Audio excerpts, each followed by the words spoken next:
faces here. So, given that Port of Antwerp has visited Chennai so frequently, I'm sure, and we are unfortunately missing another opportunity to be physically present. Nevertheless, we decided to do this virtually. Wish you a very warm welcome, first of all, for the session on translating the India-EU Connectivity and Trade Enhancement Plan into action.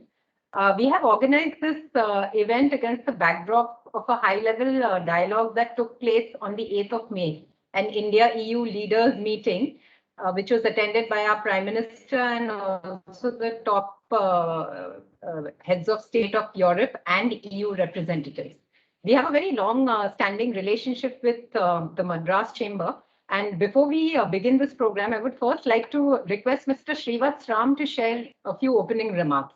And before that, I know an introduction is not required and everybody here knows him, but I'd still like to formally introduce him. Mr. Ram, as many of you already know, is the president of the Madras Chamber of Commerce and Industry for the tenure 2020-2022. And currently he's the managing director of Wheels India Limited. After completing his MBA from Case Western Reserve University, he has been with Wheels India for a very long period of over 2 decades and also is the executive member of the board. Wheels India, as you know, is the part of the TVS group. We also had a very nice experience with the TVS group last year when Mr. Dinesh was a part of our thought leadership series. So yeah, we also go way back. And Mr. Ram has also, the other distinguished thing is that he's also the executive committee member of ACMA, Auto Components Manufacturers Association. The interesting thing for us is that the auto components sector has many exports going to the European region, and naturally, hence, you know, customers, I mean, the suppliers from India have many clients in Europe. So I think Mr. Ram's presence today is very significant for our initiative as well. But I won't speak much. I give the floor to you, Mr. Ram, if you could share some opening remarks with us. Thank you, Malini, and good afternoon and good morning, ladies and gentlemen. I take pleasure in welcoming you for this joint session by the Chamber along with the Port of Antwerp on translating the Indian-EU Trade Enhancement and Connectivity Plan into action. I start off by extending a warm welcome to our speakers today. We have Elena Suarez, who is the advisor, the International Relations Department, Business Europe. Welcome, Elena. We have Luke Arnolds, Vice President, International Relations and Networks, Antwerp Port Authority. And we have Ms. Prerna Soni, who's the Vice President, Invest India, Department of Promotion of Industry and Internal Trade, Ministry of Commerce and Industry, Government of India. I know that the Chamber is known to many of you, but I'll give a brief introduction. We are one of the premier industrial promotion organizations in the southern part of the country. Madras Chamber is in our 185th year of service to trade and industry. And over the decades, we have managed to maintain our value systems and the responsibility that we carry in the region, both in terms of interactions with the government and also in terms of enhancing business opportunities. Historically, if you look at it, the Chamber played a very vital role in establishment of the port in Chennai. And given that historical baggage, we have been actually very active in engaging with port authorities, and it's one of our strong verticals. Throughout the year, even in this COVID period, we've had numerous seminars, probably more local than the ones that we're having today, but we've had numerous engagements in terms of port trusts, airport authorities, with the government, with various stakeholders for enhancing trade in this region. With the Port of Antwerp, of course, it's been a special relationship. It started back when a delegation from the Chamber actually visited the Port of Antwerp and other Belgian ports in May of 2013 to understand what kind of advanced marine infrastructure we need in our country. Subsequently, there was a signing of the MOU with the Port of Antwerp when we had a Belgian trade mission in November of 2013.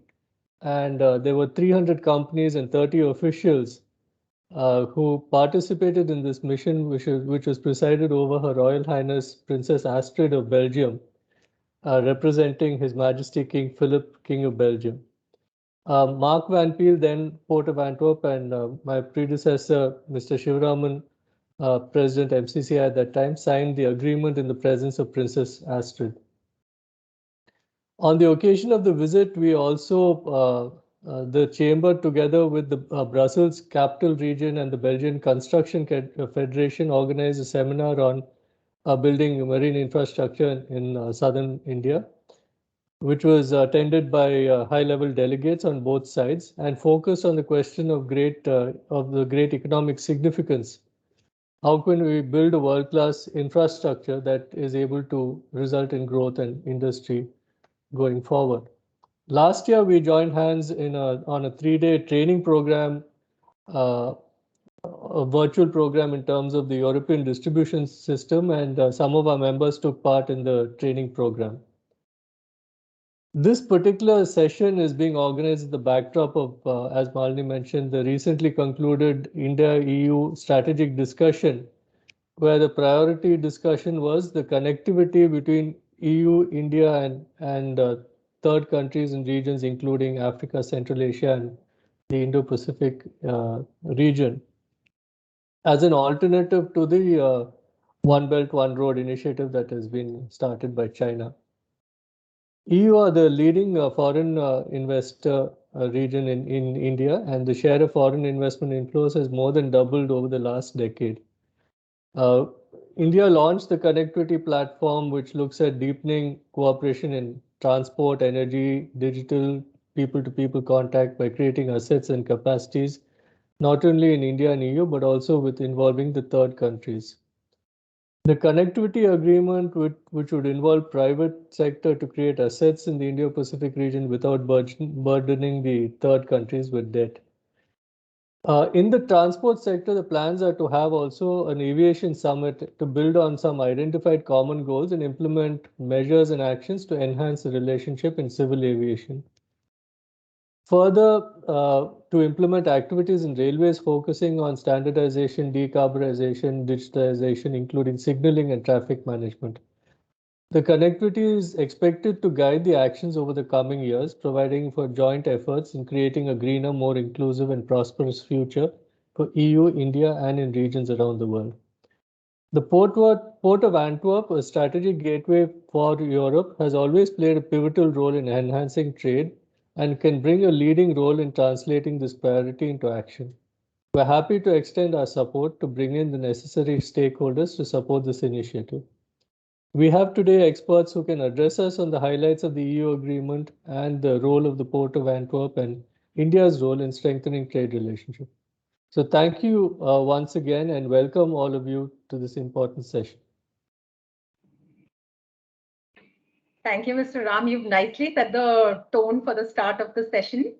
Moving on, and before we start, just like to make a quick request. There is a chat box. Please keep your questions coming. And the other way to possibly ask the question is obviously to raise your hand. So you have an icon on the top of your screen. It's the third icon from the left with a raised hand sign. So if you have a question of any of the speakers, you can raise your hand and we will take the questions at the end of the speeches. I think Mr. Ram has given a very nice context to the whole start of this session. We have speakers from Europe and we have a speaker from the Indian side of things. So beginning with the speaker from Europe, and I'd like to invite Elena because Business Europe, one of the leading private sector associations in Europe, was privy to the high-level meeting. And Elena has some highlights of it and what's in it for us. So Elena, over to you, please.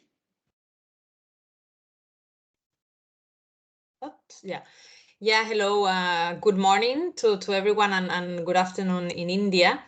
So indeed, my name is Elena. I work in International Relations Department of Business Europe, and my role today is to walk you a little bit through the highlights of the summit, the EU-India summit that took place on the 8th of May. I'm going to share now my presentation.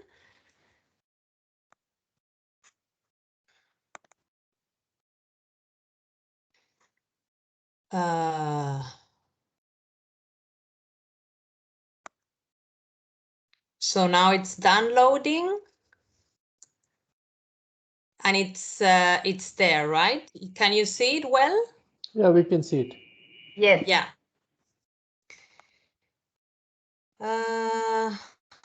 Very good. So yeah, as I said, I would like to talk to you about the main outcomes of the summit and focus on the trade outcomes and the connectivity outcomes, which are of obvious importance to you. Before doing that, I just want to first highlight the importance of the EU-India relationship and the importance of the Indian market for European business. So I move to the next slide. So why was there quite some enthusiasm of the outcomes during the summit and the announcement of the resumption of the FTA and a number of other commitments?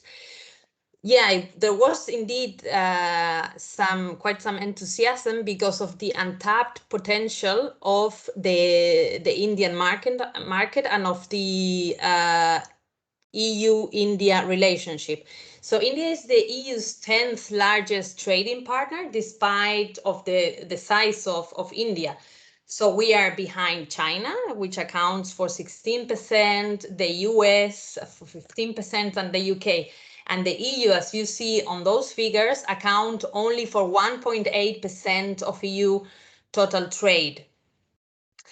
On the other hand, the EU is India's third largest trading partner after China and the US. The EU is the second largest destination for Indian exports, and we are EU's top foreign investor in India. I move to the next slide. So what I talked about the economic aspect, and the second topic I would like to talk about is the common values that we have between the EU and India. We are the two largest democracies in the world. We share a number of values of democracy, human rights, freedom of expression.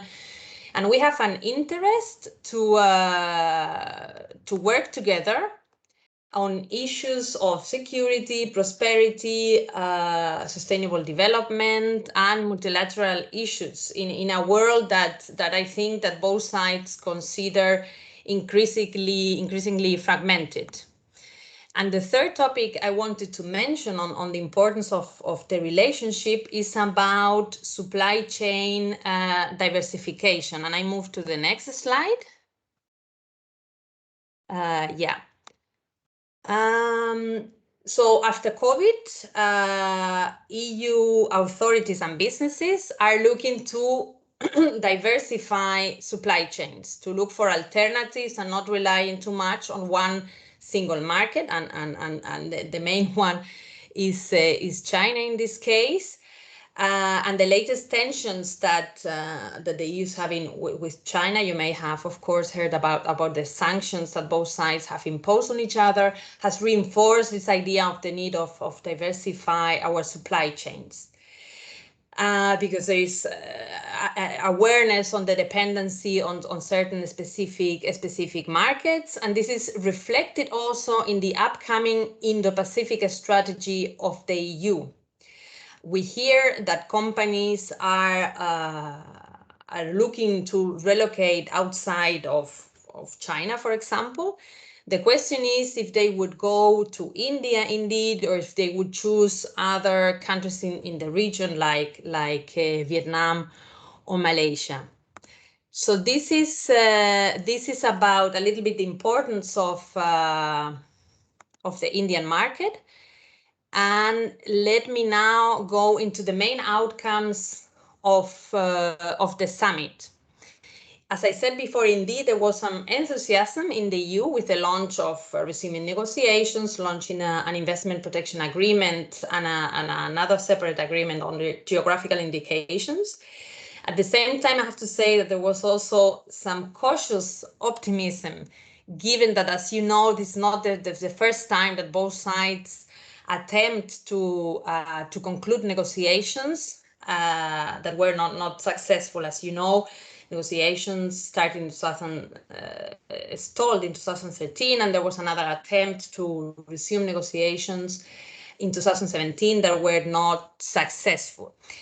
But what was announced during the summit? So there was a large package of announcements on several streams of work on trade, on global health, green growth, connectivity, democracy. I'm going to focus now on the main trade outcomes. There were three main things that were announced. The first was resuming negotiations for a trade agreement that it was labeled as balanced, ambitious, comprehensive, and mutually beneficial. And I have to say that from the EU side, we are interested in a comprehensive agreement. There was some talking about having some sort of early harvest or including only some things, but we want something comprehensive. And for that, we will have to find solutions to long-standing market access barriers from both sides. The second main outcome was the launch of a separate agreement on investment protection. And the third item was a separate agreement as well on geographical indications. I move slides now. Yeah, you can see the next slide. Yeah, indeed. So zooming in a little bit on the trade outcomes as well, what else was announced? There was the announcement of a working group on regulatory cooperation on goods and services, focusing mainly on green and digital technologies, but not only. There was the announcement also of creating a working group on resilient supply chains that would build on COVID experience. There was also the announcement of creating a bilateral cooperation working group on WTO issues with the idea to find solutions to reform the WTO and to advance on possible outcomes for the ministerial that is taking place in the autumn. All this will be supervised by the high-level dialogue on trade and investment between our Executive Vice President Dombrovskis and your Trade Minister Goyal. I continue. Now let me focus a little bit on the connectivity outcomes, which I think are also of particular interest for you. So during this summit, they also launched a sustainable and comprehensive connectivity partnership. And it was labeled to promote transparent, viable, inclusive, sustainable, comprehensive, and rules-based connectivity. So that's a lot of adjectives. But it's also based on the principles of, sorry, I lost track. Yeah, of the principles of social, economic, fiscal, climate, and environmental sustainability, and to promote level playing field. So as you know, in the EU, we now have the green growth and the Green Deal as a key policy priority. And this is reflected in, I would say, in all the policies that the EU implements, and in the connectivity partnership, issues like sustainability, green growth, etc., are also very much present. International standards and complying with international standards is also quite present in the connectivity partnership. And another thing to highlight is that both sides would like to cooperate on bilateral projects, but also on projects that would be implemented in third countries. And there are three regions that were highlighted, and these are Africa, Central Asia, and the Indo-Pacific. And as you see, it's to build digital energy, transport, and people-to-people connectivity. Excuse me. Elena, sorry to disturb. We can't see your presentation. Yeah, it is. Stop sharing. I see that. Sorry for that. That's very strange.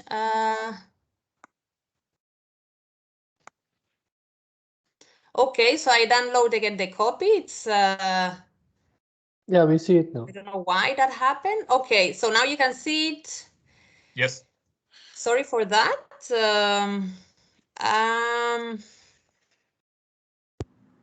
Okay, so now we were here on the connectivity outcomes, and this slide. Okay, well, I said it orally, so but I think you got the idea, Valan. You can now see the slide. And I'm about to finish. I'm not going to take much more of your time, but just to continue a little bit more into the specific of the connectivity partnership, which I have put here to you as I think is of particular interest to you. So the idea is also to pursue, as I said before, international goals, obligations, and commitments. As you know, the EU is very fond of following international agreements, etc. And I highlight here just a few of the long list, and these are, of course, the Paris Agreement, commitments related to the International Labour Organization, the UN. There is also a commitment to follow certain forums, like, as I put here, the Coalition for Disaster Resilient Infrastructure International Solar Alliance. And there is also the mention of the importance of following G20 principles of quality infrastructure and investment. Also important for you, I guess, is that there is a commitment to incentivize, to promote private sector actions and investments, including through the European Investment Bank, which I think it has been already quite active in India. And also to promote public and private finance also through the EU member states and India as well, of course. There is also the idea of promoting cooperation between both sides' businesses, chambers of commerce, national development and promotional banks, and so on. And I move to almost the last slide. I hope this is working. Yeah. So just very briefly, as the final things that I saw are quite interesting for you, just to mention some, is that both sides committed to pursue engagement at the International Maritime Organization to deliver on the emissions reduction strategy. And also, as I mentioned here, both sides would like to encourage private and public financial institutions to identify joint investments in the port sector with emphasis on alternative fuels, including provisions on shore power supply for vessels at berths. And I'm sure that Luke knows much more about this. So just to finalize, just on the next steps of the agreement, just to mention that both sides are now organizing their resources for the negotiations. We as Business Europe, as you know, we represent we are the umbrella organization of all businesses in Europe. We are collecting inputs from our members on the main priorities for the FTA, and we will be presenting that to DigiTrade that leads on the negotiations after the summer. DigiTrade, which is part of the European Commission, of course. And just to say a final word, that there are a number of challenges and trade barriers that we will have to overcome for a successful agreement. And we hope that the level of ambition will be kept in the negotiations, but we very much look forward to this process and look forward to a successful agreement between both sides. So that's all from my side, and looking forward to your possible questions. Thank you.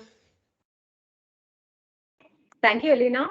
lot of information in there and very strong intent from both the European and Indian side. It's always the government who's doing, building up all these strategic initiatives and all these work groups, but it is really up to the private sector to take it forward. And that is the very reason Port of Antwerp, as Europe's leading economic actor, decided to put together this sort of an initiative. At this point, I would also like to acknowledge my colleague from Germany. He's our German representative, Elmar Ockenfels, because he wrote to me one day and he said that, did you see the outcome of the India-EU leaders meeting? And a lot of points mentioned in there, specifically around trade and connectivity, resonate very much with the initiatives of the Port of Antwerp. And we also play a pioneering role in many initiatives like this European Green Deal. We have a pioneers project by the same name. So similarly, in trade and connectivity, we have some interesting ideas to share through Luke. And Elena, if I can request you to stop sharing your screen so that Luke can start sharing his screen, because I know he has some very interesting information and also a new development at the Port of Antwerp to talk about. So Luke, over to you, please. Thank you very much, Malini. First of all, a word of thanks, Mr. Ram, for helping us to organize this.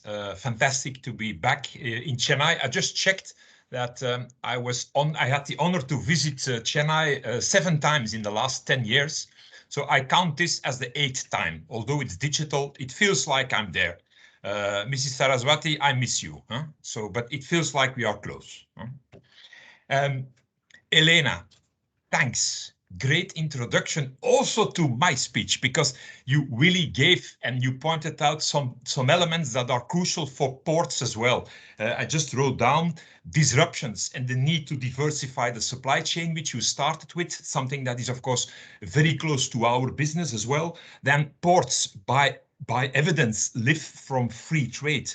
So happy to see that the negotiations on the free trade agreement are resuming. So thanks, and also thanks for your efforts to make this happen from the side of your organization.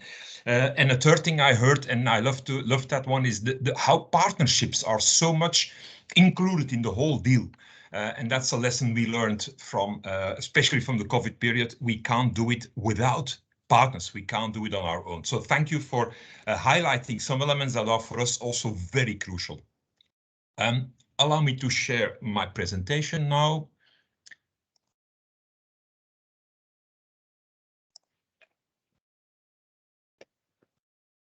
Okay, I think it's on the screen now. Yes.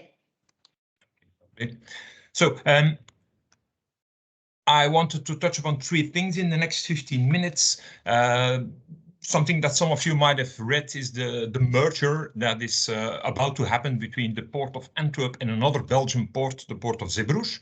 Secondly, a short word on trade disruptions and how we as port, but in a broader context, all of us involved in logistics can live with that, and how we should prepare ourselves for the future. And the third thing is a concept, Malini just referred to it, that we want to bring. It's about setting up an India hub in the Port of Antwerp, and which is a reply to the evolution we have seen in COVID from the absolute just-in-time thinking to more just-in-case thinking. So basically, it's about resilience in your logistic value chain, and that's the third thing I want to touch upon. But let's start with the merger. Well, basically, all of us have seen the consolidation evolution in the maritime and logistics sector, especially when we look at the shipping lines, what has happened over the past 5 to 8 years. We are now at more or less only 10 big ocean carriers in the container trade, which are then again working together in 3 alliances. We have seen big forwarding groups merging, taking over, and so reducing on the field of the big international forwarders, reducing the number of active players.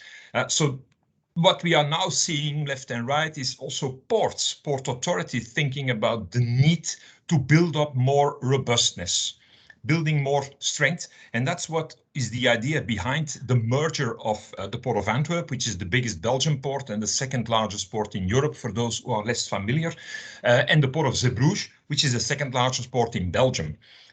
Both together will create will create this more robust entity that will allow us to have enough human but also financial means to remain the front runner in innovation and digitization, but also in the very important energy transition we are going through and where ports are absolutely involved in. So the two ports have the ambition, and we hope to finalize our merger by Q1 of 2022, so early next year, to come or to emerge as one single port authority. So it's not going to be a loose collaboration; it's a full integration that we intend.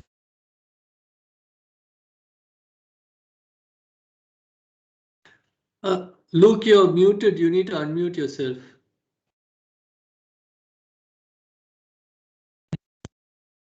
When did I stop talking? About 1 minute back. Oh. Okay, I will just, I don't know where I was, but then I said that the two ports want to be a robust entity and operate as one single entity, so not two entities that are juxtapositioned next to each other, but an integrated port being able to listen well to the customers, but also to remain the front runner in what is needed for ports to be in the next decade. And one of them will be to play a crucial role in the energy transition and circular economic activities. So the port of Antwerp-Zeebrugge together, which will operate under the name Port of Antwerp-Bruges, will be the first container port in Europe. So this will result in more connections both to the hinterland of Europe and to the foreland, which means connections to different ports around the world. So that's going to be a more interesting offer to the customers around the world. Together, and that's because of the strong position of Zeebrugge already today, we will be responsible for the supply of 15% of the European Union gas requirement, the gas market. So we're going to be a big player in the energy in terms of supply of gas, biggest car handling company in Europe, largest chemical hub in Europe, which Antwerp is already today, but we further strengthen that, of course. And with a total throughput of, we expect this year to enter around 285 million tons with the two entities. So a robust entity where we really hope that it will give us the further power and strength to realize the goals we set forward in terms of energy transition, mobility, and digitization, and of course, enriching the offer to the supply chain managers around the world. Move on to the second subject of my intervention. I'm still on, eh? Yeah, okay, sorry. The disruptions. Elena mentioned already, of course, we learned a lot from what happened the last 1 year and a half, but I think we all realized that this uncertain world is going to stay. And then I refer to the word of partnerships that was used. We can't solve the problems on our own. We are in this all together, and we can only continue building our world and our future together. We can't do it on our own. We had these disruptions, and just a few to mention that it looks like it's all recent, COVID, Brexit, the Suez Canal blockage, Yantian only a couple of weeks ago, which just proved that big incidents like COVID, but also in first instance, smaller incidents like one single port being involved, Yantian or the Suez Canal, just to show what a tremendous impact this has on supply chain fluidity around the world. And it's for sure not the last disaster or disruption that took place. That's what we, that's what we learned from these. We need to, my screen is always running away. We need to prepare for that. Just some thoughts around these disruptions. Yeah, I think was a lot of thoughts in the boardrooms of companies buying and selling goods that perhaps they were too dependent on one single country, which particularly, of course, China is a major supplier of many products to many companies. So I think the COVID situation, but also things like the Ever Given blockage, Suez Canal blockage, that made all of us think, shouldn't we diversify our supply chain? Also during COVID, a lot of export restrictions were imposed upon the international trade. There were distortions in transport, which still up to today has its impact and led to or is a partial explanation of the tremendous increase of the freight rates.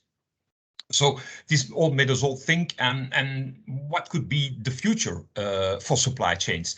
And I just wrote down 4 elements that I think we will all recognize. It's the customer centricity. We all know that we have to listen to our customer, and the customer is driving us. But what we learn on top of that through the emergence and the tremendous growth of e-commerce is the customer centricity and the need for companies to, if you want to stay in the business, you need to be able to deliver upon demand, upon the specification, and upon the requested timing of your customer. This requires visibility and transparency. So the digitization, which we all have been talking about for a decade, has gone through a speed up phase, which we've never seen before, and the speed will even increase. So also there, we need to be ready. There have been some doubts about further globalization. I think it's not going to stop. In the end, the main driver remains cost. And if something can be produced at a lower price, including logistic cost in another location, I'm afraid it's going to continue happening. So things like nearshoring, of course, is being looked at. But still, if we go for nearshoring, it will have to be cheaper than producing further away. What is happening is multi-sourcing. For sure, companies do not accept anymore to only be delivered from one country, and if there is a disruption, to be in big trouble. So there will be multi-sourcing, that's for sure. How do we do in Antwerp? I'm going through this very quickly. Partnership. Port of Antwerp remained operational for 100% the whole COVID period, and this was only possible by creating cross-border and cross-stakeholder communication and collaboration. So the word partnership was absolutely the key word to come to this result of remaining operational. Not only the port remained operational, very important, of course, is also to keep the borders open when going to the hinterland. A lesson we learned, and we had big support from the European Union, European Commission, is to install immediately upon the outbreak of COVID, these green lanes for freight transport. So passenger transport was blocked. People were no longer allowed to cross the borders, but cargo, of course, had to continue. So immediately green lanes were installed, and this is just a snapshot to show you. At a certain moment, this was updated, of course, all the time, the delays at the borders in Europe, and the green lights, the green dots show that, green and orange, that at most of the borders, the transit time was less than 30 minutes. And that was also the intention of the green lanes. So it really worked. Again, collaboration of all the member states and a strong leadership from the European Union kept the whole logistic system working in Europe. If you look at the impact on the total volumes in the ports of the, and I just put the ports of the Northwest European range on that slide, you see, of course, we were all impacted negatively by COVID. You see on the total column that there was a negative growth. Antwerp stood very strong with only -3%, and even on the containers we had a small growth of +1%, +1.3%. So happy that we could stand so strong, but it showed overall that the ports kept rather well their position in very difficult times. Last slide on this second item. What did we learn or what do we learn from all these disruptions? Well, they're going to continue, so you need to adapt your organization to that, and also port authorities and ports need to do that. 3 core words, many core words, but 3 that I've put on the slides: agility, resilience, and networking cooperation. I think these are recognized by all of us. It's a question of how can we implement them, and how can we, for instance, make sure that resilience exists within your organization, that you're ready for the next pandemic. And this brings me basically very fluently to the third item. One of the things we saw was that disruptions in the supply chain led to late or no delivery of goods to people, to consumers. Because there was this disruption, there was a breakdown of a supply chain. Resilience means that you prepare yourself for such situation. And the idea we have is instead of delivering just in time, short and very limited stocks, why for some products it doesn't make sense, does it not make sense to think more in terms of just in case? That's resilience. It's building the possibility in your supply chain to have the goods closer to your final consumers, and when disruption happens, that you still have the availability of products closer to your market. And we believe that Antwerp, Port of Antwerp, with its central location, could have an importance in this thinking. That's why we just present this idea of a India hub in the Port of Antwerp, in line with the just in case instead of just in time thinking, which of course adds to the normal supply chains, but it could be an idea that we want to put on the table for you to think about. Does it make sense to create an India hub at the Port of Antwerp? Don't forget, Port of Antwerp is today the major player in the trade between India and the European Union. We have the largest market share in the flows between our two blocks. So an idea could be to create a dedicated warehouse for Indian companies in Europe for centralized stocking and a distribution point of commodities traded between the EU-Europe corridor. So the idea is to set up in the Port of Antwerp a kind of common warehouse where different exporters could use the services of the logistics service provider. Consolidation possibilities for small exporters, this can mean. Keep the stocks at low cost, because we're gonna, this is a system where costs are being shared, so we can keep the costs as low as possible. On top of that, we could add possibility of a digital showcase of Indian products and even a physical showcase of Indian products. And what we offer as well is through the many connections that we have as Port with associations around the whole European area, especially, of course, in the important market of Germany. We could offer, of course, these connections we have with these associations in Europe to all the exporters using that India hub, help them better sell their products or better understand the European market. In short, benefits of such an India hub concept in Antwerp are the excellent hinterland location. 60% of the purchasing power is within 500 kilometers of Antwerp, fast delivery times, a cost-effective common expense sharing system, competitive destination costs because of the central location and the excellent connections with the different modes of transport. Also possibilities for value-added logistics in these warehouses if you want to adapt your product to the final needs of the customer, a hands-on mentality, and a good representation. Malini Dutt is doing a great job in India, but also in Delhi we have a customs attaché that can help the exporters of India to understand the European market. Central location, I don't have to go into detail there. I see time is running. But of course, an excellent railway network, and something especially interesting is the barge transport. So within 2 to 4 days, you can reach out of Antwerp by inland waterway the main European economic centers. It's a cheap and an environmental friendly way to transport goods. So just to show you that that location is excellent. And the last slide. Just telling you that this concept is not new, because it already exists and works, and that should encourage us to also think about it for India. We have, for another country, Argentina, we have created such a hub in the course of 2019, early 2020.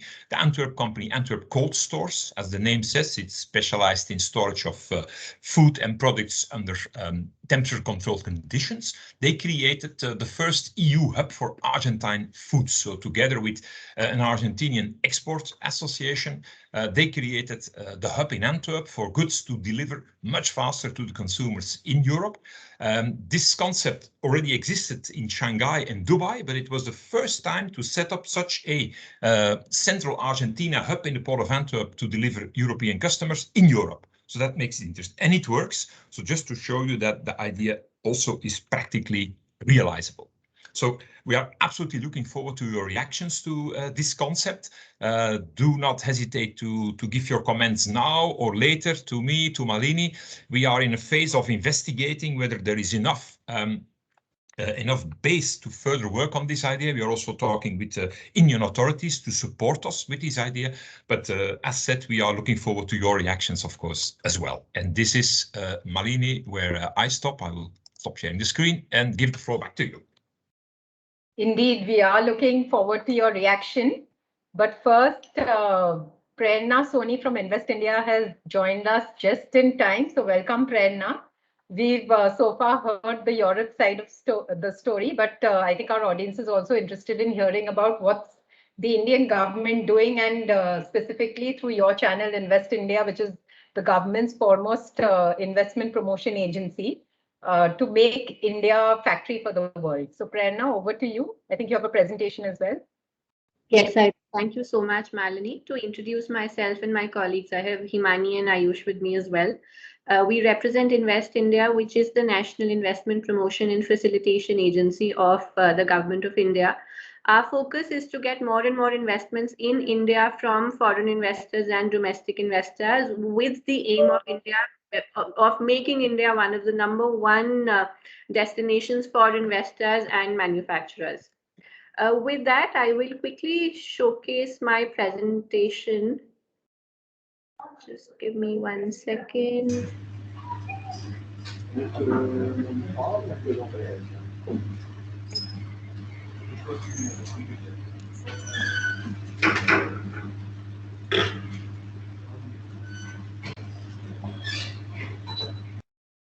Thank you.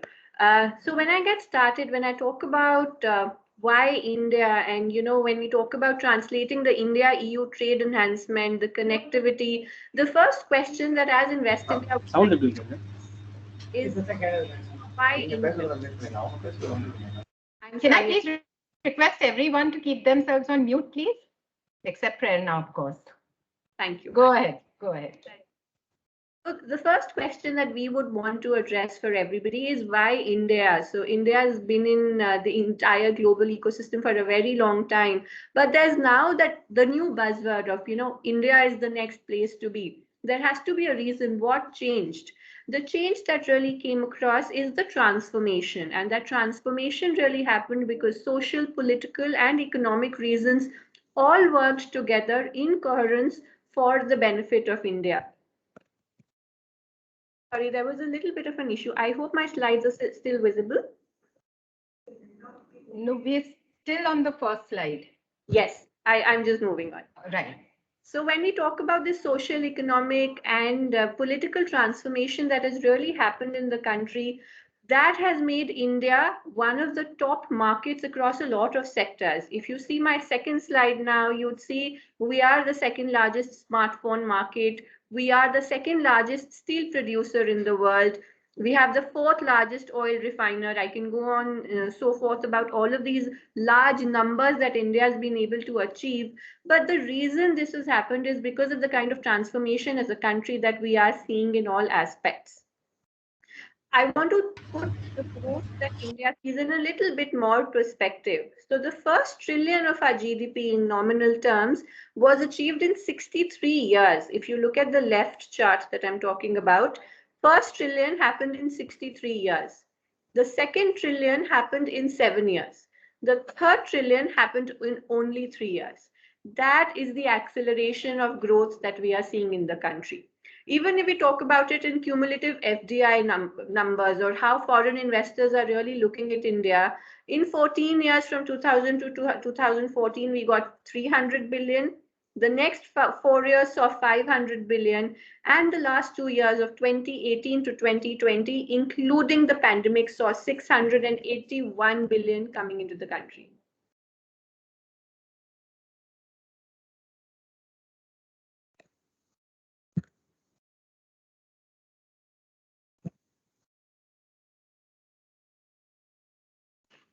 If I talk about India being a top destination, and these are numbers of FDI that we saw in the year 2020, wherein while all nations were seeing a reduction in FDI coming in, India as a country saw an increase in FDI by up to 16%. That is the growth trajectory that we are talking about.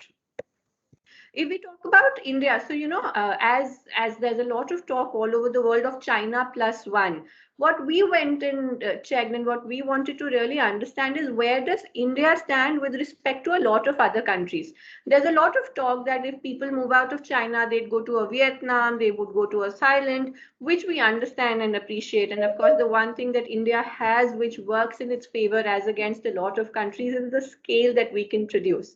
But even with the scale, there is a lot of conception that goes out there about political stability in India. One government will come in and create policies while the other will come in and change them. Talks about corruption, there is talk about the costs of production, the costs of IPR, etc. Bloomberg did this comparative study across a lot of countries, and they identified India was number one in a lot of areas, including stability, low cost of production, etc. The areas where we are not number one right now is infrastructure, which we see getting addressed through the National Infrastructure Pipeline, taxation, which to some extent is effectively addressed through GST. When the new direct tax code comes in and all implementation issues of GST are resolved, we will see this happening as well. And quality of living, of course, considering a lot of foreign investors, when they come to India, they would want to see the same kind of environment and the comfort that they are used to in their country. Move on to what is happening post-COVID, and this is coming. I was listening into Luke while he was presenting about how strategies are changing globally when there is a lot of talk about diversification. There is a lot of analysis that is being done by a lot of countries on how do they save themselves from a situation like a pandemic when they're completely dependent on nations like China. In India's situation as well, we are right now again going back to the growth trajectory that we were seeing as a country pre-COVID era. So, to give you some numbers, we have already reached 100% of our pre-COVID export levels. We've already reached 100% of our digital payment and toll collections in the pre-COVID era. But there's one very interesting chart that I wanted to talk about, and this is actually completely in sync with what Luke was talking about, which is what happens post-COVID. If you look at the top left chart, this is the amount of dependence that all of these countries, US, Japan, and EU, have currently on China. 18% of the total imports of US come from China. Out of that, 11% are the ones where concentrated imports, which mean more than 50% of the import of a particular item is dependent completely on China.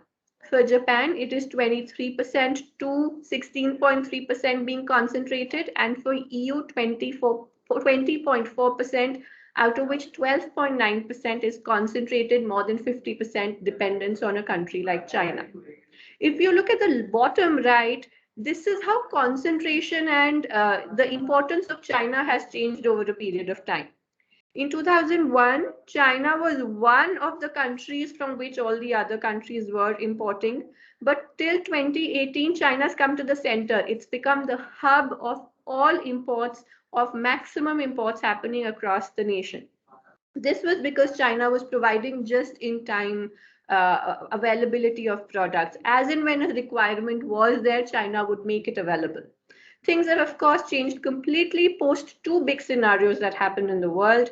One was the US-China trade war that started off in 2018, and now is the huge thing that none of us have ever seen, which is the pandemic.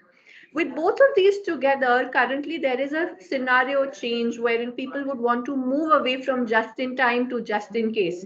While they are dependent on China for a lot of their products, but they would want to have another option available just in case another pandemic hits, just in case a third wave comes in China, just in case something else goes wrong. This is where countries like India come into play.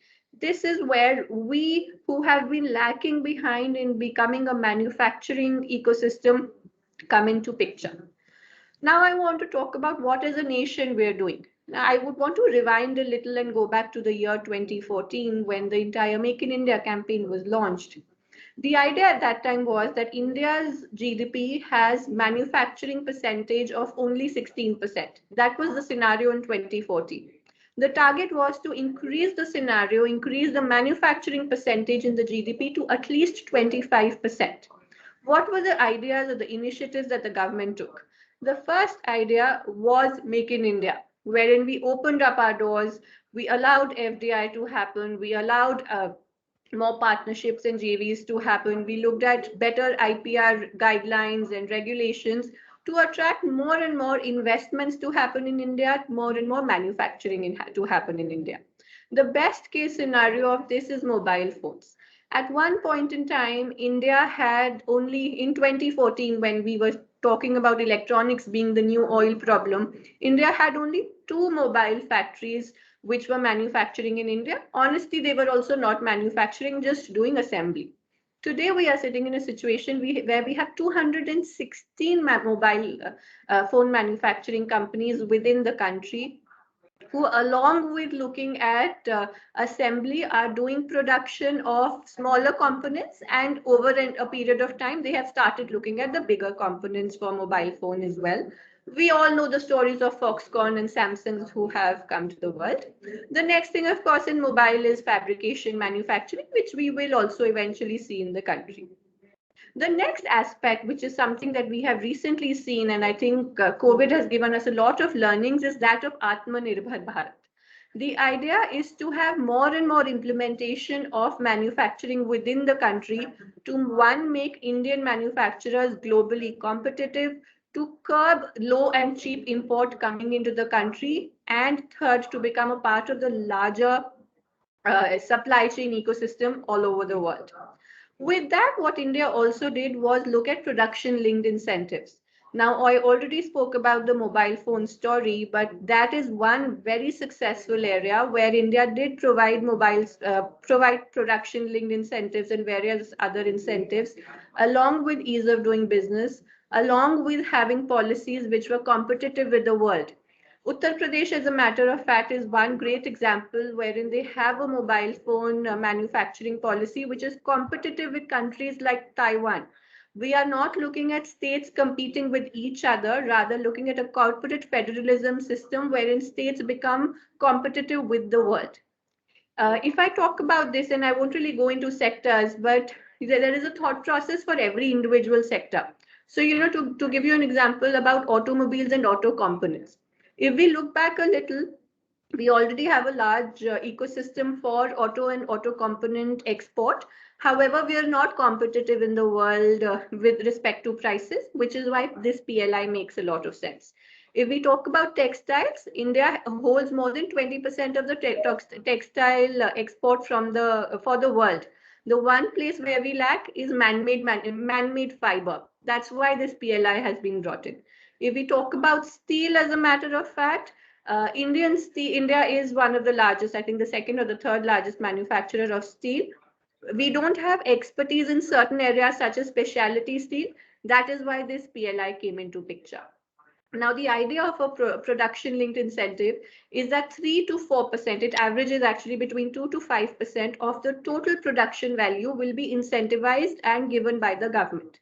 If I do a simple math and I talk about a production-linked incentive of 27 billion, and which is 2 to 3% of the total production value, we are actually talking about a gross value added to the Indian economy of somewhere between 400 to 500 billion only from manufacturing. A lot of it is focused on export. And this is the kind of play that India is bringing in, which we did in mobile phones, which we're now doing in a lot of sectors, which are focused a lot on exports along with the domestic market, which will be a large game changer in the trade economy of the country. Now I'll move on to the last aspect. I know we're running out of time, but I want to talk about infrastructure a little because, of course, it makes a lot of sense with the kind of audience that we have today. If we go back and compare India to countries like China or EU, their logistic cost is somewhere between 8 to 10%. India's in 2014 was somewhere around 16%. With application of GST, which made India one single market, hence reducing tax liabilities and the need for logistic hubs in every separate state, we were able to bring down our logistic costs by 200 bips, which means somewhere around 14%. However, still the large part of our costing when it comes to export is significantly hit and is non-comparable to other nations because of the large infrastructure, large logistic cost bill that gets added to our export bill. To address that, India has come up with an infrastructure plan. This is currently called the National Infrastructure Pipeline, wherein we are looking at 1.4 trillion being spent on infrastructure development till 2025. Now I want to also bring in a picture of normally how emerging markets look at infrastructure development. They would look at a requirement for a road. So, if there is a need for something to come up near Chennai port because there's a capacity augmentation needed, they would do it. If a rail track needs to connect one small place to the other, they would do it. Normally, that's how infrastructure is developed in emerging economies, wherein capacity augmentation is the cause for growth. India has now taken a very, very different route. So if we look at, if I show you this on the map, and if you look at how the dedicated freight corridors are coming up, how our industrial corridors are coming up, how our coastal economic zones have been identified, how our road network has been identified, how our logistic hubs have been identified close to production and consumption centers. All of this is being done in a very integrated fashion with the thought process of making India one cohesive, logistically smooth nation for movement, and that's when our logistic costs will go down. If I talk specifically about the maritime sector, of course, Sagarmala as a project was launched. The one area I think where we have lagged, and that's where we are now learning from countries like China, is coastal economic zones. We need to use the benefit that is available in our coastal areas and use it for making these manufacturing hubs. If I talk about Kandla, Paradeep, and JNPT, these have already been identified, wherein land has also been identified for manufacturing. So, to give you an example, Cochin has a lot of wood that can be used for furniture manufacturing. So, they have identified Cochin as a furniture hub. Every area has an identified product or products wherein it will be used for development of coastal economic zones, wherein along with being economic zones, they will eventually become coastal employment zone for the amount of manufacturing that can be done around the coasts of the country. I'm sure all of you know Sagarmala much better than we do, wherein there is a focus on port modernization, connectivity enhancement, and port-led industrialization, which goes back to coastal economic zones. There is a huge focus as a country on more and more port requirements, shipping, ship recycling, waterways. I think waterways is a great example. So, if you go back to the pre-independence era, we were using our waterways. I'm so sorry, my slides keep going away. There's something wrong. So please let me know if there is an issue at your end as well. But going back to inland waterways, at one point in time before independence, there was, if goods had to move from one part of the country to another, a lot of times waterways were being used. Unfortunately, post independence, with the creation of Bangladesh, we stopped using National Waterway 2. National Waterway 1 was not being used, but now out of the 111 waterways that have been identified, there are quite a few which have potential, wherein if you have to move something from Delhi to, say, the northeast, instead of using the route of moving it from Delhi to Mundra and then taking coastal shipping to either Haldia port, and then from there taking the road again, you take it through the waterway you take the DFC actually from Delhi or close to Delhi near Dadri. You take it to Banaras. From Banaras, you take the waterway to Haldia, and from there you use National Waterway 2 to go all the way to northeast. That is the aspiration and that is the thought process. This is more from the perspective of getting more money. And this is, I think, something as a strategy that the country is doing all over, wherein operational revenue generating assets can be recycled or churned out for a short period of time to generate money for new and greenfield projects. We need money for our inland waterways. We need money for new greenfield ports that have to be developed. And with that perspective, some privatizations and expansions would happen. I close there. I've already spoken about Invest India and what we do, and I'd be happy to take up more questions as we go in. Thank you. Thank you, Prerna. That was quite insightful, which brings me to the Q&A session. I request anyone who has any questions to either raise their hand, or you can also unmute yourself and ask a question. Or if you don't feel comfortable doing either, you can also put a question in the chat box.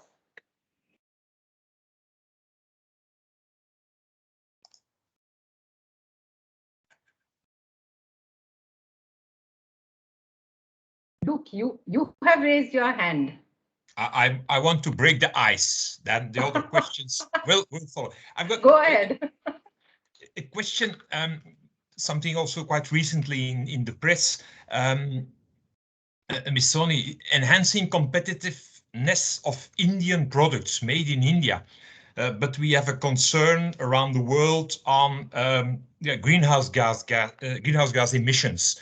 And you know that Europe, but also the United States, are thinking about levying greenhouse gas taxes, carbon taxes. Is this included in the plans of the Indian government and the industry to also work on greenhouse gas reduction while producing Indian products? Because this might be a problem in building up your export readiness. Huh? So is that included in the plan?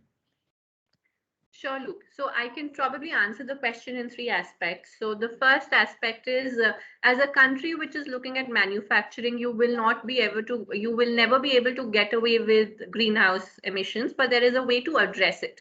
What India has done, of course, first was when we signed our commitment to COP21, wherein we are looking at reducing our emissions to at least 35% of where they were in 2014 by 2030. That is the first thing. To be able to do that, what India has done is we've changed our sources of energy. So to give you a little more perspective, in 2010, India came out with the National Solar Mission, which looked at the fact that India needs only 10 gigawatts of all energy has to come from renewable sources. In 2014, we changed it. We brought it up to 175 gigawatts, which had to be achieved by 2023. We have already achieved that number, which means either we are already in the process of generating power or a tender has been successfully floated out and is being commissioned. We now have a new target wherein of the total energy requirement that the country has of 619 gigawatts, 40% has to come in from renewable sources. So that is to compensate for the greenhouse emissions that will get generated.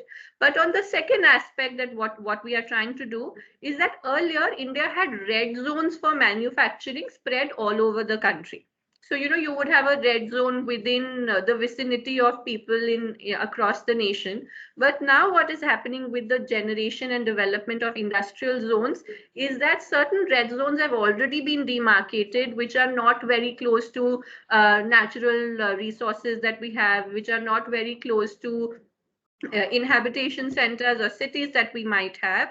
These red zones will already be approved by the government. A plan for addressing the emissions that will be generated by way of incineration or other requirements that might be needed will have to be put in place beforehand. And instead of having one specific industry-wise approval, now approval will be given for these zones together, which then becomes the responsibility of the government to take from the environment, from the national tribunals that are in place instead of a smaller industry, and is becoming more effective. So while we are looking at more emissions, but there are ways to address it and compensate it as well. Yeah, okay. Okay, I see Mr. Achanta has raised his hand. Nice to see you, first of all. Please go ahead with your question. Hi, Malini. Thank you, Luke, and thank you, Elena. But I'm afraid my question is going to be very India-centric. So if you pardon me, I will direct my question at Prerna. Prerna, one of the things that I do is I am a member of the National Shipping Board. And you may know that we are the highest policy-making body for the Ministry of Ports and Shipping. In early part of last year, our Honorable Prime Minister had charged the country to work towards bringing more industries to India, to invest in India from China, if you recall that. So there was a committee that was formed under the chairmanship of the then Mumbai Port chairman. We called it the Port Investment Plan. And our task was to identify pinch points, or pain points, in our port and maritime infrastructure as to what would accelerate moving these industries. So we identified, a dozen or more of these points. Now, the limited question is, we found that there were a lot of policy challenges that had to be overcome. So my question to you, and you didn't address any of these in your speech, perhaps they may have been a bit too much for you to do that, but I think that it's important for investors to know that we have a good policy making process or a policy changing process. So how would you address that for potential investors coming to India? Certainly. My apologies for not addressing it during the presentation. 10 minutes are never enough.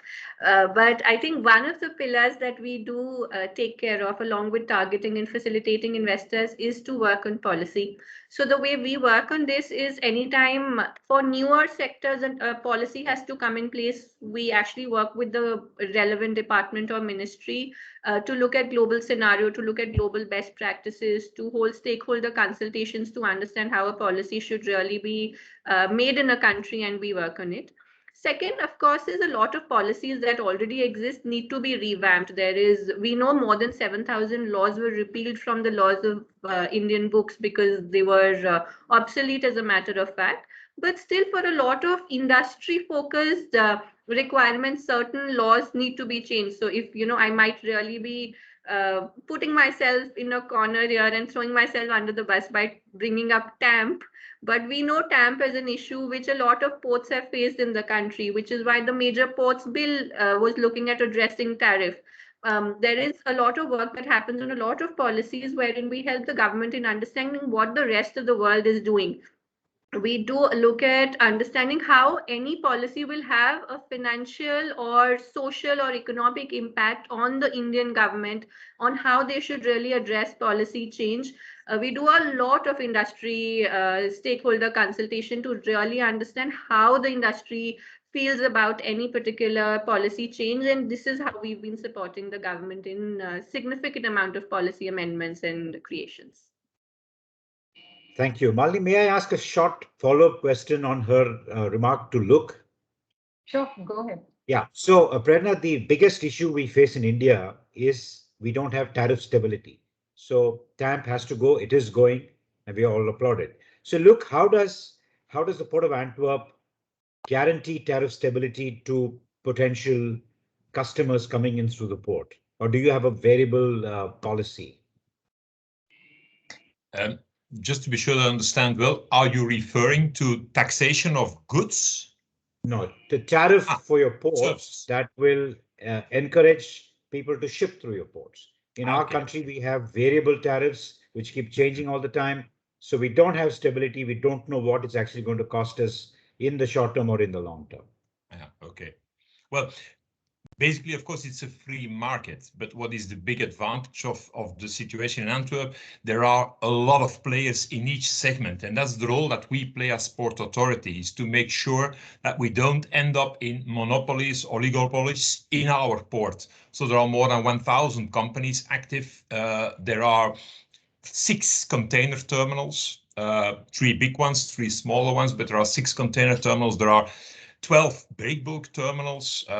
There are over 350 forwarders active in the port. So it's as a port authority, by making sure that enough players can do their thing on the scene, that we have an impact on this liberal market. But it's not that the authority, port authority or other authorities, guarantee stability of the tariffs. Now, in practice, the tariffs are quite stable. I can assure you, I've been 15 years on this port, and I've never seen tariff disruptions in this port, if that comforts you. Thank you very much. My pleasure. Mr. Uday has raised his hand. You can ask your question, please.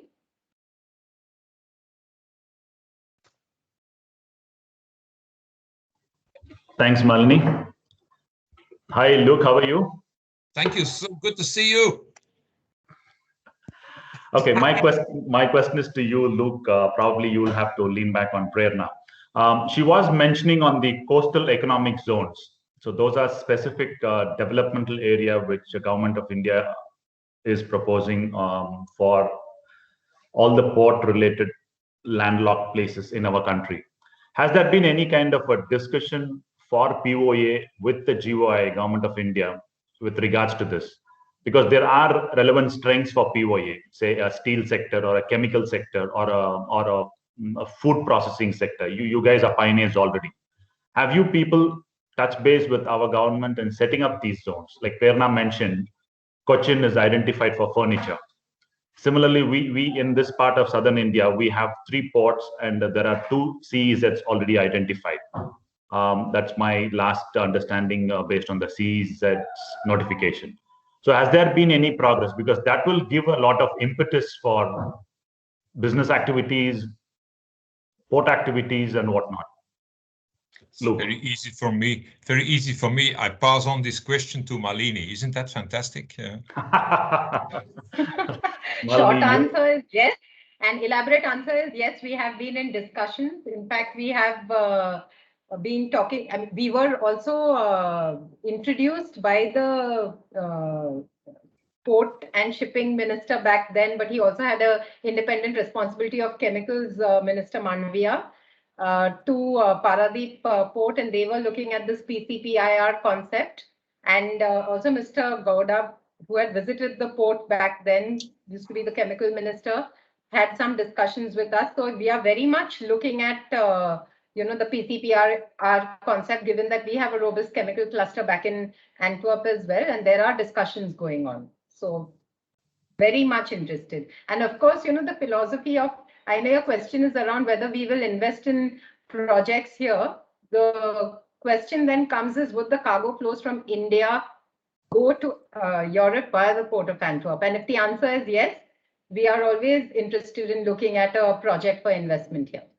Yes, Malini, you are already seeing automotive. It's a yes already for you. Luke is also aware. President is there, Mr. Srivats. He will vouch for it. But similarly, for you to create an interest at your level, more than just using your port as a user, I think these kind of synergies are something which will bring us together closer. Because as Prerna mentioned, we are looking at these kind of investments in our country. So that will be a kind of a good bondage is what our take is. Thanks. It's just an observation. And just a point here, Luke, you had mentioned about greenhouse gases. So we have European customers who have asked us as a company to come up with 2030 goals.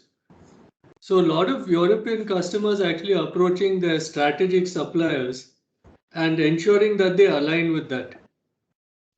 So one is it's happening on the government side, but it's also happening on the private side, because to retain customers, we have to find ways of cleaning our energy source.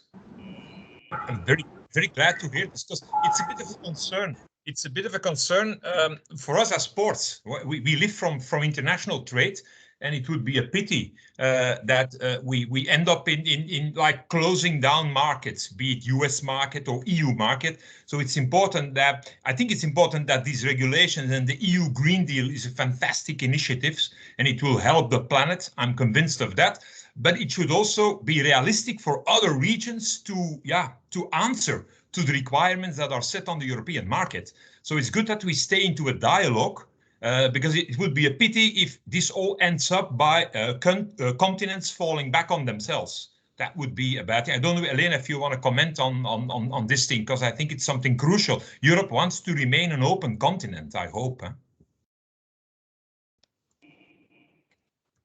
Yes, indeed, I fully agree with you, and that is why on policies like the carbon border adjustment mechanism, the carbon border tax that you may have heard of, in our advocacy towards the Commission, what we communicate is that this tax should be WTO compatible and should not be some sort of protectionist type of measure to avoid or to protect our industry or to avoid imports from outside, but that it's really an environmental tool and not a protectionist type of measure.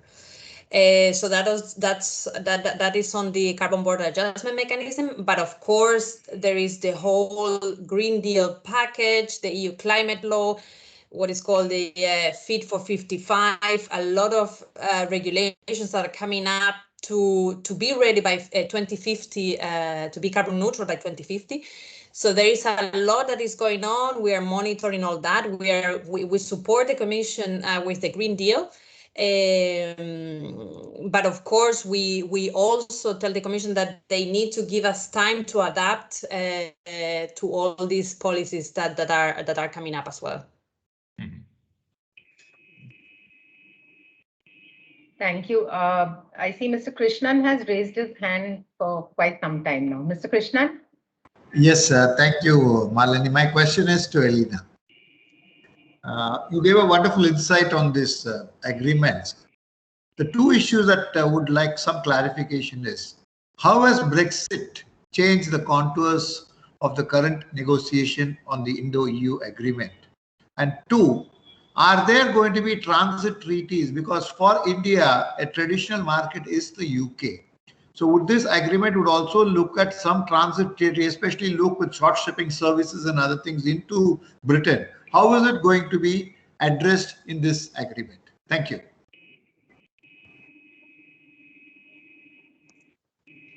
Yeah, so on your first question, how this will affect our agreement? Well, first, I understand that India is pursuing both negotiations with the EU and with the UK in parallel.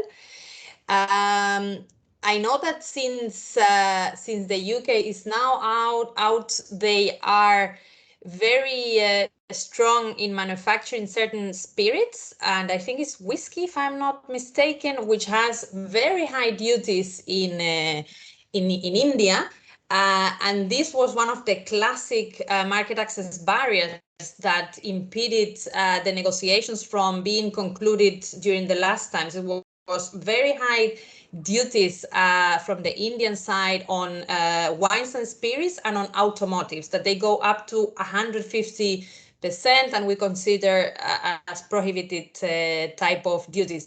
So in a way, well, I think that this could be in a way beneficial for the EU to be able to conclude perhaps a faster agreement with India. So let's see how that plays out. And your second question was about the transit. I'm not sure I got that one. If you could repeat it about after Brexit, the EU-UK transit arrangements. That we have now an agreement with the UK. No, I'm talking of the outside of the EU zone, sending into a port like Antwerp with the final destination UK. So, yeah, can you repeat that? I'm not sure. See, an Indian exporter using Luke's offer of an India hub at Antwerp and finally selling into UK. Mm-hmm. What are the, well, this agreement has these transit provisions in your agreement? Is being envisaged in the India-EU summit, so that I can also look at my my hub and still at Antwerp, though my final destination could be a large of it may finally move into UK. Yeah. Well, I don't know if you want to comment on that, Luke, but I think that the. Sorry, go ahead. Go ahead. Yeah, no, just to say that I think that well, the agreement that we have with the UK is on zero duties, but they are not in the customs union of the EU. So if you export into the UK, you would have to comply with their own rules. Most of, I would say, all duties are zero for zero, so you would not have to pay duties, but you would have to comply with the UK rules as. Imports from the UK into the EU would have to comply with our rules because they are not anymore in what we call our customs union. But I don't know if, Luke, you want to comment more on that. Yeah, very practically, Mr. Krishnan, what is possible in such an India hub is to leave goods in transit, so without paying any tax at that moment. For instance, for countries which are not in the customs union, and other goods you could clear so that they are immediately available. So there is from a customs point of view, no issue to bring Indian goods in Antwerp, leave them in transit and export them via the many connections we have with the UK at the moment you want to send them. So that should not be a hurdle. Of course, you need to look economically. If you have a lot of goods going into UK, I mean, I love my port, but I'm also somebody with 2 feet on the ground. If your full export goes to the UK, in all honesty, you have to set up a center in the UK. It doesn't make sense to sell Antwerp for that. But if a share is UK and a bigger part are other countries, it absolutely makes sense to do the calculation and bring everything into Antwerp. And customs should not be impeded. Thank you very much. I just wanted to add something because there's this discussion on UK and using Antwerp. So our 6 months figures were just out. And this other global disruption, which was Europe focused called Brexit not so long ago, has worked very well for us. So we did our 6 month figures and we have grown by 5% maritime traffic wise with UK. And not only that, even throughput wise for UK, we have grown by about 11% and with Ireland about 12.1% because of the number of short sea services that were started between Port of Antwerp and UK. So we are indeed a very attractive location currently if you're servicing both the Europe and UK market. So this India hub, stationed at Port of Antwerp would work very well also for the UK. Thanks, Malini. That's wonderful information. Thank you. Okay, I think we'll just take one last question. Mr. Raghu Sankar has raised his hand. Go ahead, please. Thank you. Good evening to all of you. And it was an enjoyable afternoon. This is addressed to Mr. Luke. In your presentation, you mentioned about nearshoring and multi-sourcing. Economically, is it feasible to come out this concept? And assuming it is going to be feasible, is it going to be a short-term one or a long-term one to realize about it? I have one more question for Ms. Soni, if time permits. Mr. Luke, I would like to hear from you. Yeah, okay, thank you. Very interesting question. Try to keep a short answer. Nearshoring is happening, but it's not going to be the only solution. Let there be no discussion. I mentioned the element cost. We have seen moving production of some things closer to, in our case, closer to the European market, and particularly in Eastern Europe, but also some revival of industries in Germany and in Belgium. But you could say at this moment, it's a marginal phenomenon. It's still a marginal phenomenon.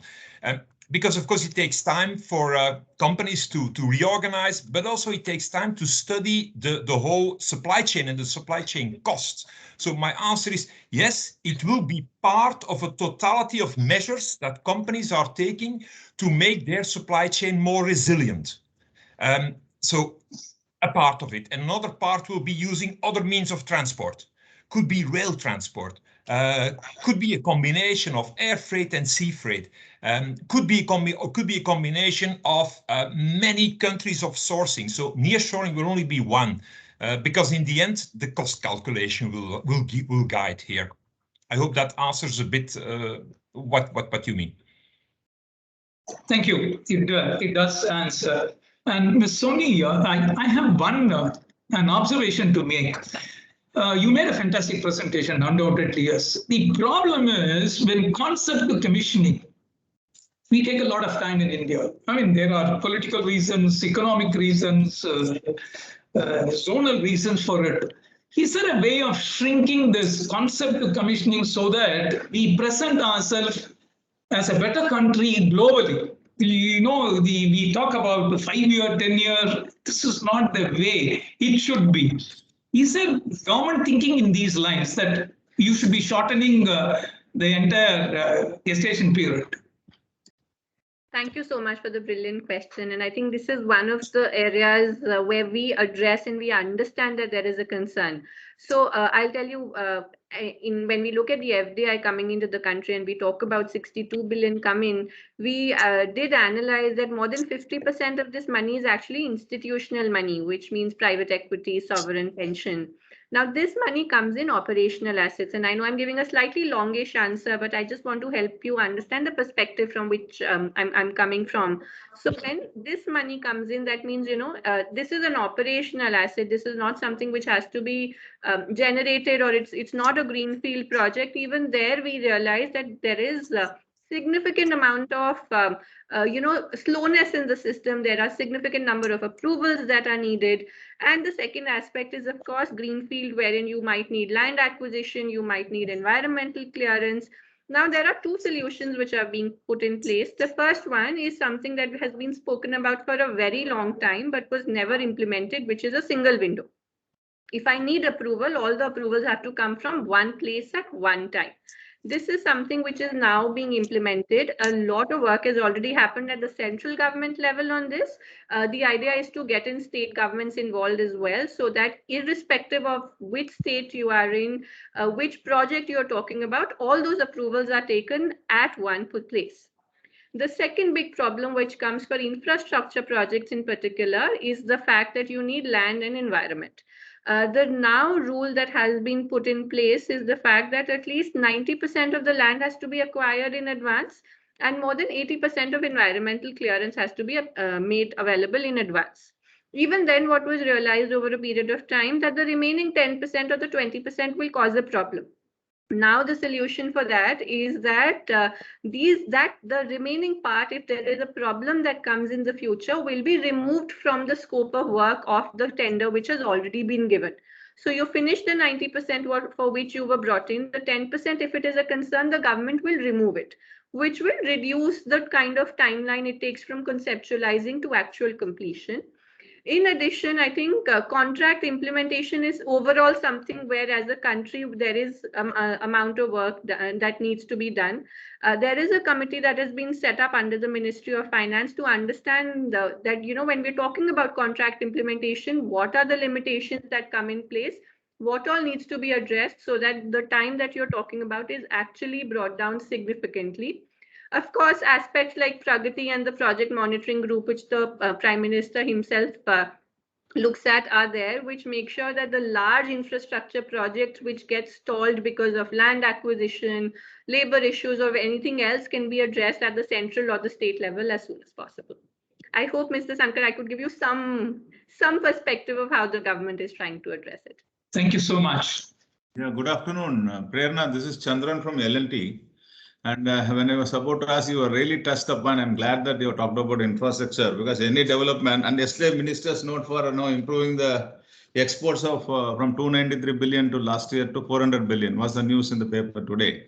So, and rightly, talking about Europe is an area where there is a possibility that we can enhance because of this, cooperation.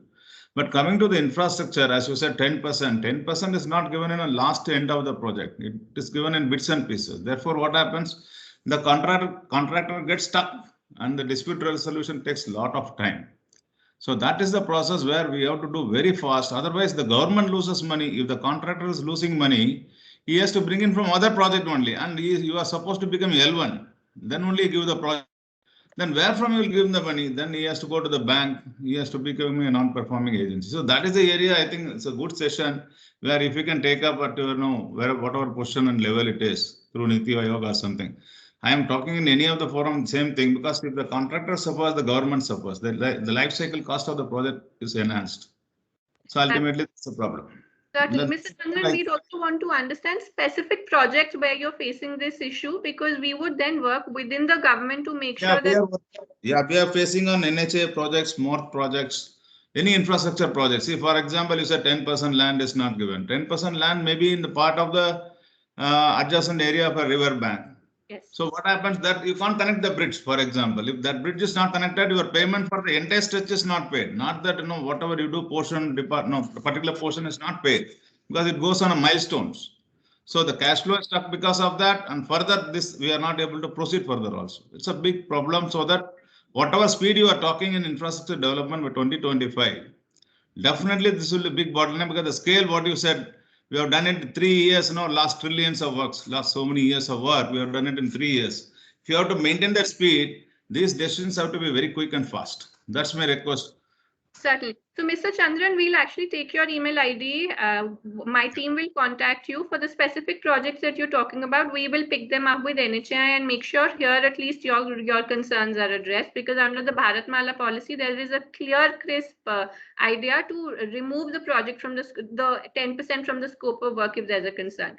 So if you could give me your email ID, we'll reach out to you immediately. If you could just message it to me. Yeah, which are the projects, where we have a problem, and because of this, non-handing over of the 10%, we are not able to do even the 90% also. There are some problems, many projects, we can send you across. Kindly put that, if you can send a mailer to me so that we can extend the discussion later. Yeah. Okay, and I think on that note, we've already exceeded the time, so it's time to wrap up. Thank you. And can I request Mr. Krishnan, if you could take the floor, please, and maybe summarize and also give your closing remarks, please. Yeah, thank you, Malini. It's been a wonderful session, and truly, for want of time, I should like to be as brief as possible. Well, the theme of the entire thing was cooperation, resilience, and working with each other in partnership. And the theme was well achieved, because what we saw in the last 90 plus minutes was how each player individually explained it, but the whole lot of it beautifully fitted into a lovely picture in a jigsaw. So each one complemented the other. So let me first compliment every speaker for this wonderful thing, whether it is by design or by default. I'd leave the guest to you. So a wonderful start was made by our president, Sri Srivatsram, who welcomed it. And he set the tone, in fact, as you correctly said, he set the tone for this entire afternoon. And talking about activity and alternate to the one belt, one board in the case of just in case, various aspects he touched upon in a very, very broad canvas. And drawing upon that canvas, we had bird's eye view of the revised India-EU trade agreements and the cooperation and the momentum it has gained and the earnestness with which both parties want to conclude it. And she did point out some interesting things, that India is the 10th largest trade partner with just 1.8% shares to 16% of China, which is the largest trade partner. Reverse, EU is India's third largest trade partner, and EU is the largest destination for Indian exports. Important aspects of the evening's discussion, which is relevant, because as Sony said, if Atmanirbhar and this Make in India is going to think, our share from 1.6 has to jump manifold to be there and be counted. She also touched upon the three major outcomes of this EU summit: the trade agreements to rescue, investment protection, and geographical index, which is also a complex issue and is contentious issues. There were other outcomes also highlighted by her. And finally, she did talk about cooperation on the logistics side. India is going to be with the EU and the IMOs on emission reduction. Again, it was also covered and discussed on this eco-friendly approach that the new world is looking at, eco-friendly cold chain. But and concluded it, yes, these are the intentions, these are the things we have set forward, but challenges remain. But hope is eternal, and we are sure that the outcomes are going to be much faster, visible to all that, so that everybody is in a win-win situation. Next, we had, as ever, the inflappable Luke. And having heard Luke many a times, every time I admire his speech and his presentation. It's one more occasion. Thank you, Luke. Very, very to the point and pointed focus. He talked upon three aspects. One is Port of Antwerp getting bigger. And beautiful choice of words when he said, we are not going to be two words, we are one integrated port. We are going to be one integrated port. We are just going to merge, but we are going to integrate. And what does that happen? We are going to be the largest container port, 15% of the European gas market, the biggest car handler, the largest chemical hub. This was very, very impressive. And truly this merger will create greater economies of scale, and we do hope from the trade to also bring us better economic advantages in using this path. Because you also say the world is going into amalgam with only being 10 alliance, 3 alliance, in 3 alliance, and the forwarders in the world are also integrated. Then you touch on the disorders. Major, you identify 3 major: the COVID, the Suez, the Antwerp port, and how all disruptions have cast a doubt on many established and fast-held ideas of how supply chain should function. And you came up with a word, it is just not just in time, it could also be just in case. And just in case is going to open up newer opportunities to newer countries, because this dependence on one country needs to change, and that is where how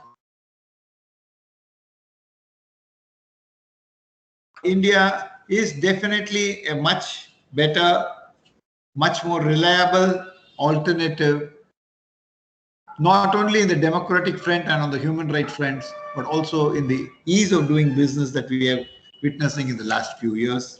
Surely, yes, just in case would become a very, very important growth target for India. And your final proposal on how to go about in the justice case and asking them, giving up this proposal for India hub in Antwerp is absolutely welcome. This is breaking new ground. Again, this is again keeping up with times and planning into the future. Surely, sir, this is an idea whose time has come, and this is an idea that needs further discussion and engagement with the Indian industry, that we take it forward and ensure that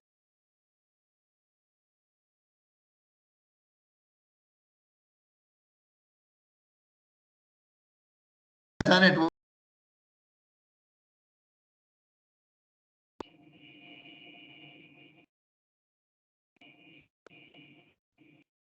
Mr. Krishnan, your video is stuck.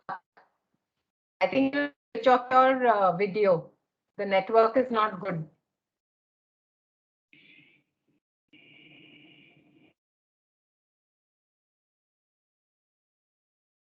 Are you there, Mr. Krishnan? I think we've lost him.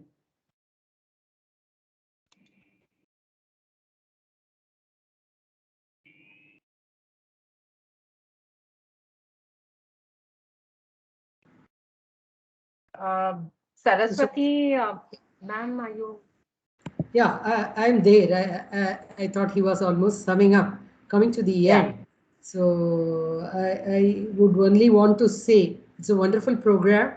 And thanks to all the speakers. Thanks. And it's one more milestone in the cooperation of Port of Antwerp and the Madras Chamber. I'm sure we are going to have many more in the years to come. It's a good thing, as Mr. Luke said, meeting at least virtually, and hope we will be able to meet in person soon, all the 3 of you in Chennai or elsewhere, and we would continue the discussion further. Thanks everyone. Thanks Mr. Uday. Thanks all the participants. And once again, thank you everyone, and wishing everyone a very safe day. Thank you so much. Thank you, all. Okay, bye-bye. Thanks a lot. Thank you. Yeah. Bye. Bye.